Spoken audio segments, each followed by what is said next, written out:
మాట ఇచ్చారు. మీ మాట నిలబెట్టడమే కాకుండా మీ గౌరవాన్ని పెంచే విధంగా నేను పనిచేస్తానని చెప్పి నేను మీ అందరికీ తెలియజేస్తున్నాను. ఒక సంవత్సరం అయింది, తొలి అడుగేశాం. విధ్వంసమైన రాష్ట్ర ఆర్థిక వ్యవస్థ. నేను 4వసారి ముఖ్యమంత్రి, 4 సార్లు చూశాను, కానీ ఈసారి నాకే అర్థం కావడంలా.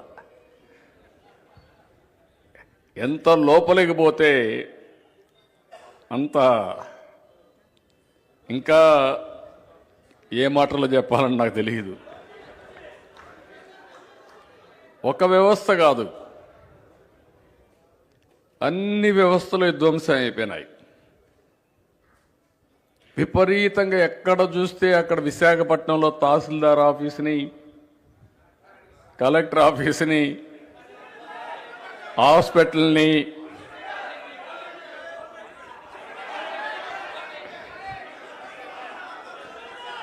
కనపడింది వన్ మినిట్ ఐటీఐ కాలేజీని కనపడినట్టే తాకట్టు పెట్టేశారు. ఇంకొక పక్క చెప్పింది మద్యపాన నిషేధం. 25 సంవత్సరాలు మద్యం పైన వచ్చే